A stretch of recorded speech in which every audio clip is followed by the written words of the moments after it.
Dear learners, you must be familiar with the various constitutional rights: right to equality, right to freedom of expression, right to preach any religion.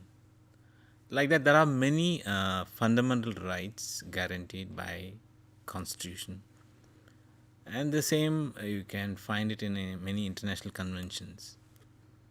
So all these rights are basically putting everyone on equal footing. Everybody is equal. Everyone is equal to hold their own opinion on any issues. We should decide what we want to know, or I should decide what I want, or you should decide what you want. You have to decide on your own without any influence, without any control. You should think and take a decision based on your benefit. So that is the call empowerment. In that taking that the process of taking a decision, whether technology can play a role or not, that's what we are going to discuss about in this program. Interestingly, we are saying Constitution gives a lot of rights. We are enjoying those rights, including what I discussed about the rights to take your own decision. You will be surprised that I'll give one classic example in that manner, how there is a discrimination in terms of accessing technology. If you go to any popular social media account, Facebook is one of the popular one. I'm taking that example because its popularity in the globally as well as in Indian context. If you look at their audience profile, you'll be surprised that 76% of Facebook account holders are claiming that they are male members out of 100%. As per the Facebook website, you will find these details if you go through your account. Means particular country specific audience profiles are available within the Facebook account. I'm quoting February 2022 scenario. The remaining 24% are claimed as women internet users. Hopefully, you'll understand the difference between 76 and 24. Whereas the census or Indian populations more or less equally distributed between male, female, and of course there is a sizable number of people in other gender. But predominantly, majority of the population is divided into male and female. So you can say the 49-51% or 50-50, 51-49%. On an average, you can see that more or less it's two significant, equally contributing segment. But the same kind of people are accessing social media, here the Facebook, through mobile or computer. But we can notice a sizable difference. One section of the gender predominantly presented more number of people compared to other segment, here male and female. We are comparing these two for the sake of discussion for this program. There are many various reasons for that, and including here the person may decide be part of the Facebook or not, or be part of any social media or not. We have the liberty. There is no compulsion for anyone to become any particular social media account. But there are 450 to 475 million Facebook users in India. Voluntarily, they have convinced that this service from the Facebook company satisfied certain needs, so they are part of that. That's a good number. It's not a insignificant number, good number. Close to, if you take the overall internet users in India, if it's around 680 to 700 million, around 500, 475, 500, close to, I think, two-thirds of internet users are connected with one social media provider, service provider, Facebook. In that, there is an imbalance. Male 76% and female 24%. Here, the access to technology, we have to look at these numbers from the access to technology perspective. Not necessarily look at that access to Facebook. Though this is a particular website, but if you look at the other websites or other social media account, more or less you will find similar trend. One group is dominating, another group is not equally accessing those technology. There is no constitutionally or legally or technically any binding factor for anyone to access it. It's a free account, free of cost. Anyone can account or a particular A social media platform or B social media. Any according to your choice, individual choice, they can do that. But the numbers are not indicating the actual proportion of population size. There's something wrong in that distribution of resources. If a good number of people are denied access to technology, means not necessarily technology, that leads to prevention or inability to access more services, more information. Services and information provides benefits, and benefits, through the benefits, someone can mature enough to take a decision. This is called empowerment. Here, the technology can do that. Technology directly can't do that, but through technology, someone can equip themselves to take a decision on that.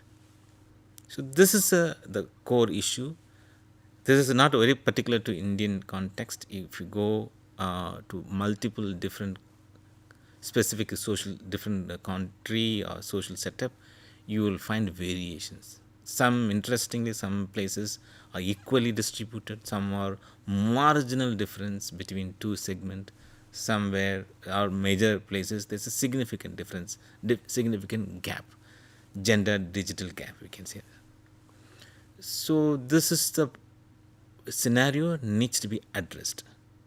If we address those scenario and through access to better resources, better public services, better information, and all the people, particularly those who are deprived people or marginalized people or disadvantaged people, can gain the confidence, can gain the information through which they can take a decision. So that is a core issue of this presentation. Before that, let us understand what is empowerment.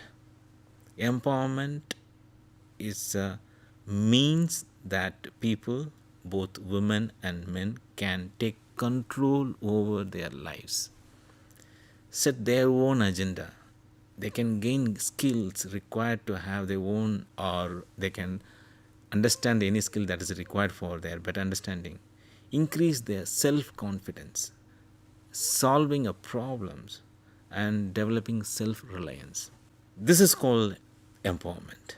Both the men and women can control their lives through various methods, and if they can do it, that's the person is called more empowered.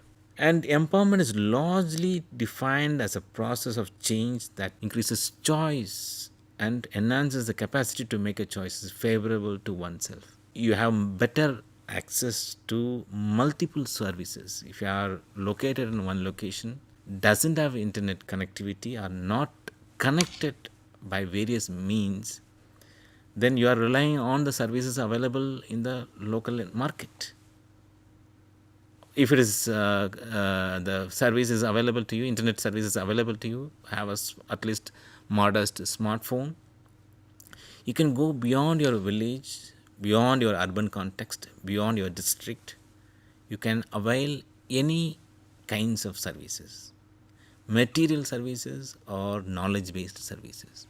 There is no restriction for that, provided you are able to make a decision of what is required for you, or you are able to retrieve or reach out to that particular segment.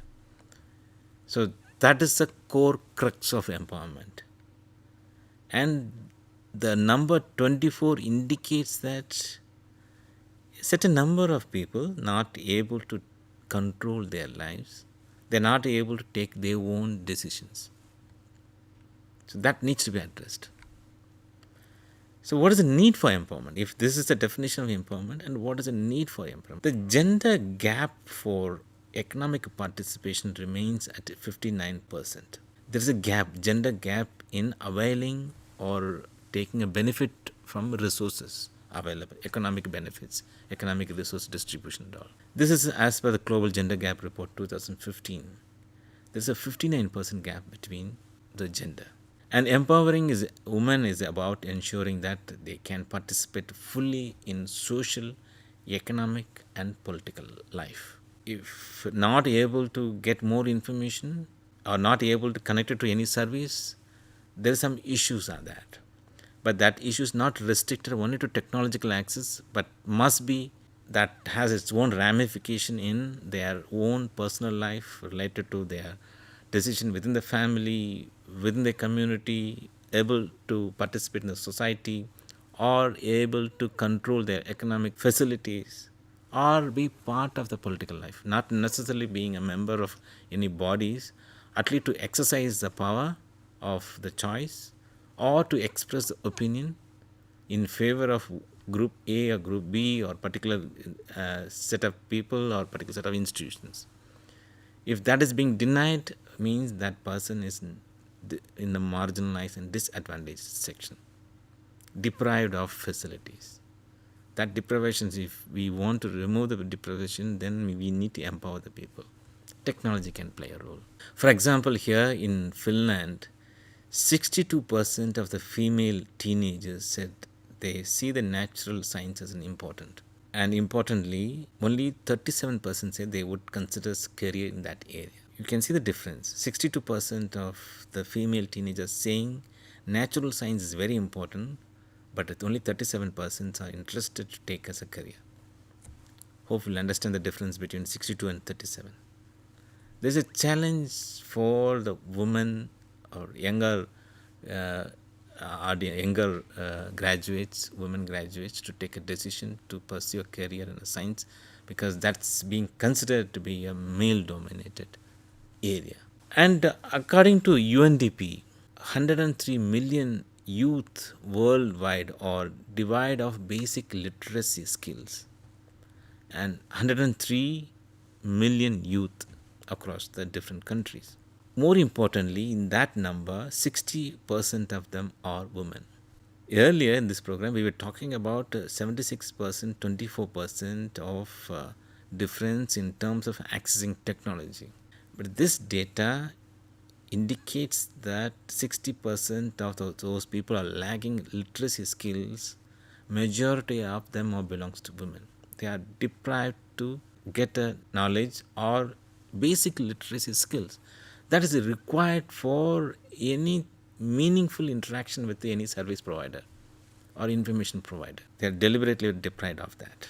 The effective empowerment has numerous impact on women's life. If the deprivation can be adequately addressed through policy decisions or intervention through various social institutions, the benefits of empowerment includes they are free from violence, they have control over the sexual and reproductive rights, they can get their voice heard, they can express their opinion, they can have social and economic mobility wherever they want to go, whichever career they want to pursue, and whichever service they want to avail, they have the ability to move around that. They have the ability to own and control financial assets. They have control over their own income. These are the benefits of empowerment.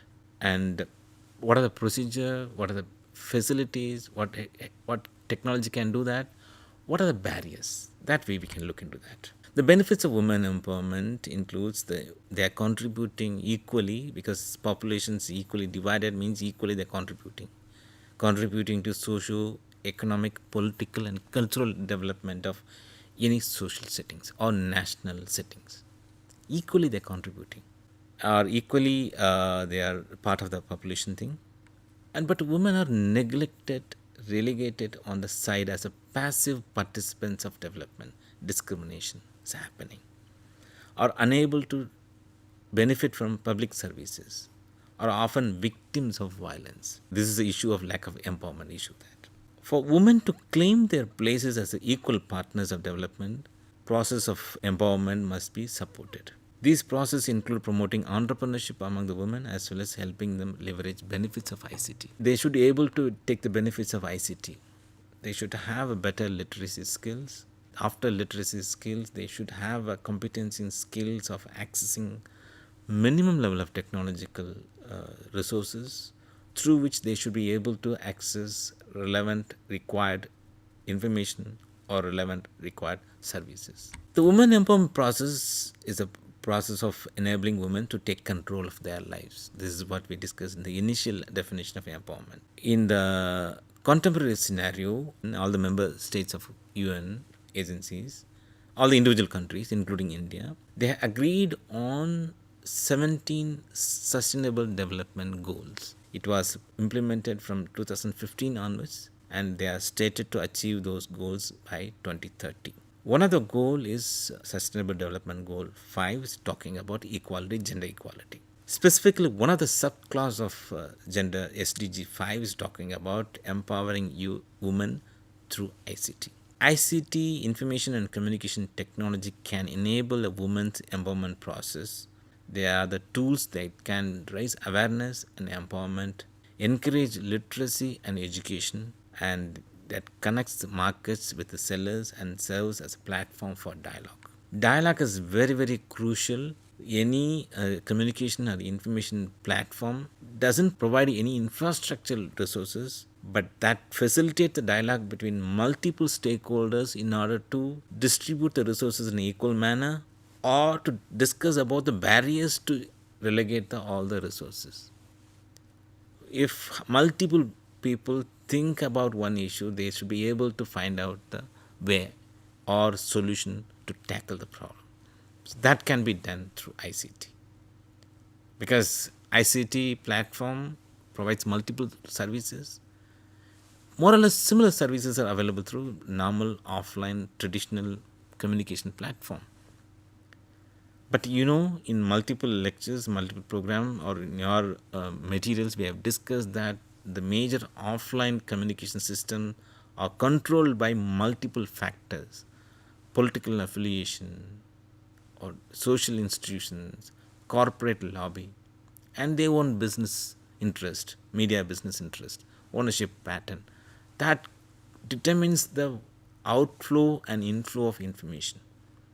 Many of these institutions may not be able to concentrate on the issues which are affecting the largest sections of marginalized section, because they lack the economic purchase power. Once they lack the economic purchase power, they will be out of the communication system of offline world. So they are looking for audience, and they are selling the audience to corporates, and corporates, in order to pay the newspaper, they display the advertisements. So they are looking for consumers, and the pay media, they are bringing all the potential consumers to the corporate. This is how the media system works. But on the other way, ICT doesn't have that much control, doesn't have any issue, though there are many factors involving. But information can be exchanged, dialogue can be sustained on certain issues to find a solution. It has a potential, a lot of potential, because of interactivity. What are the ways in which the ICT provides opportunity for women empowerment process? One is it enhances the communication between various stakeholders. Not necessarily to look for gatekeepers and watchdog, not necessarily look for professional media companies to look after your issues. You can express, group of people can express, group of many community can come together, interested people come together over the period of time, not necessarily in one particular single time, but over the period of time, synchronous or asynchronous mode, they can assemble, they can exchange information, exchange knowledge, exchange best practices, issues, problems can be discussed, and through which they can access the multiple diverse information. This is very crucial thing. Information is coming from various ways. Millions and billions of websites are available. Access to public services. Lot of services are available through internet, either within the particular state or within the country or internationally. Services can be availed. There are many free of cost services available for sake of knowledge improvement and information, or related to market and consumers. There is a financial involvement also crucial in that. Then there is a opportunity for women to be part of social economic process. Takes care about the family issues, takes can participate in issues about neighboring location or community or society, or they can take a decision about utilizing the financial resources. Multiple opportunity, no need to rely on anyone. With the right knowledge, with the right competence in skills and through internet options, they can be part of the social issues or they can be part of the economic benefits. And there is a lot of opportunity for women to be part of the political participation. Participation, engagement with ICT can vary in multiple ways. I can or anyone can be part of the information exchange process through ICT for sake of own knowledge purpose. I'll read the information, read newspapers, read multiple reports, access to multiple social media accounts. I'll gather more information. I will enhance my knowledge. I'll enhance my understanding. That understanding and that clarity gives more confidence to take a decision. This is a non-political participation thing. And this is nothing to do with any political involvement, nothing with any other social economic participation thing. I'll access the information, I'll access the public services for my own individual benefits. That itself biggest achievement in empowerment process. Beyond the individual benefits, if you are thinking about contributing something for your community, then social participation comes. Or if you are thinking about in a larger social context or want to be part of the decision making body for the welfare of the society, you can be part of the political participation. In the political also, political participation and non-political participation. Political participation means you be part of the political process, political party, government, and all the process there. In the non-political participation means we may able to take a right decision to select the right candidate, public representative, the voting, campaigning, expressing opinion about certain issues, political issues. All talks about non-political participation. These are the opportunity for the women empowerment through ICT. In the empowerment through ICT, the two crucial part needs to be understood that 90% of future of job will require ICT skills. And in the next 25 years, 30 years time, 65% of the new jobs requires 60% of the children entering a primary school today could eventually work in a job that do not currently exist. The completely new set of jobs, new set of skill set is required. And mobile broadband and representation, participation of women and the portrayal of women, that can be challenged, countered through ICT, through various social media platforms like Wikipedia and other manner, which is free from many factors we discussed about the offline media system. ICT also can help bridge the skill gap between by extending reach of education, literacy, and with the online education, you can avail any quality and education that matches your interest area. And this is the benefits. Mean there are certain challenges. Challenges means advantaged and disadvantaged sections, lack of competency, lack of language, basic literacy skill, access to technology, and all these are challenges, and the challenges can be addressed through appropriate policy intervention or educational interventions.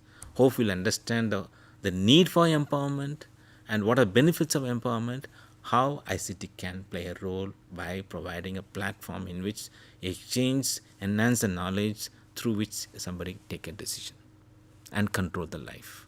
Thank you.